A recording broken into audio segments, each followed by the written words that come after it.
¿Sabías que uno de los hombres más poderosos de la historia de las finanzas nunca fue dueño de las grandes empresas bancarias que gobernaban Wall Street? JP Morgan logró controlar la economía de Estados Unidos y, en gran parte, del mundo, sin tener propiedades. Pero, ¿cómo lo hizo? ¿Qué secretos lo llevaron a tener tanto poder sin ser el dueño? Quédate con nosotros porque hoy vamos a desvelar cómo Morgan, a través de su comprensión única del comportamiento humano y de la economía, logró influir en todo, desde los bancos hasta las decisiones del gobierno. Esto te va a sorprender. El inicio de la leyenda de JP Morgan. John Pierpont Morgan, conocido como JP Morgan, nació el 17 de abril de 1837, en Hartford, Connecticut. Creció en una familia de banquero, pero también estaba rodeado de artistas y poetas. Esto le dio una combinación rara de habilidades, una mente lógica para los números y una gran sensibilidad hacia las relaciones humanas. Pero, ¿qué hizo que JP Morgan fuera tan especial? No solo entendía las finanzas, sino que comprendía cómo funcionan las personas. Esto lo convirtió en un verdadero experto en el control, sin necesidad de ser dueño de las cosas. Desde joven, JP comenzó a aprender cómo influir, conectar y negociar, y todo esto lo llevaría a ser el hombre más poderoso de Wall Street. ¿Qué significa controlar sin ser propietario? El control y la propiedad son conceptos diferentes, aunque muchas veces se confunden. Si bien la propiedad es pública y visible, todos sabemos quién es dueño de qué, el control ocurre en las sombras, detrás de las cortinas. JP Morgan lo entendió a la perfección.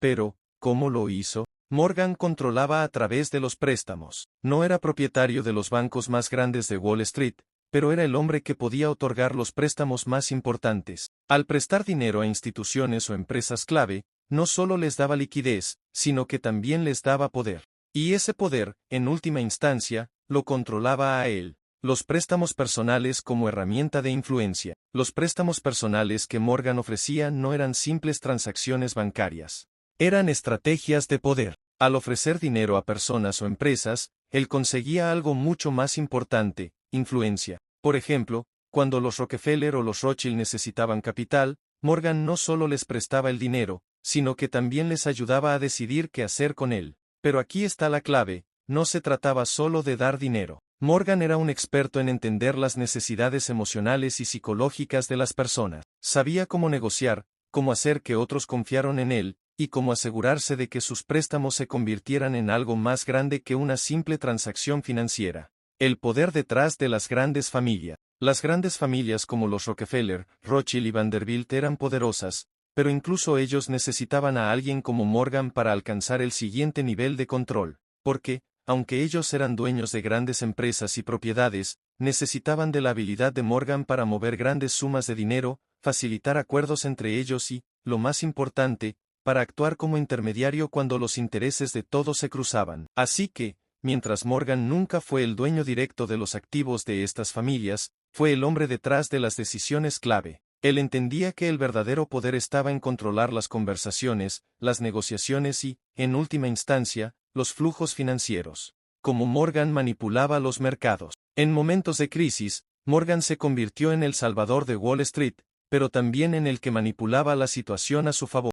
¿Recuerdas la crisis de 1893 y la de 1907? Morgan no solo intervino para salvar a los bancos y empresas, sino que también utilizó esas crisis para consolidar su poder aún más. Por ejemplo, durante la crisis de 1893, Morgan fue el que proporcionó los préstamos para que el gobierno de EU pudiera salvarse de la quiebra. Sin embargo, en el proceso, Morgan también aseguraba que sus propios intereses estuvieran protegidos. Sabía cómo jugar con los tiempos de crisis, y cómo salir de ellas más fuerte que nunca. El mito de el hombre invisible. JP Morgan logró algo único en la historia, ser el hombre más poderoso de Wall Street sin que la mayoría de las personas lo supieran. A diferencia de los Rockefeller o los Vanderbilt, que tenían sus nombres bien conocidos, Morgan prefería operar en la sombra. Si bien otros tomaban los créditos públicos por sus grandes logros, Morgan era el que movía las piezas desde atrás. Pero lo más sorprendente es que, a pesar de no ser propietario de las grandes instituciones, su influencia y control sobre el dinero y las decisiones clave lo hicieron el hombre más importante en la historia de Wall Street.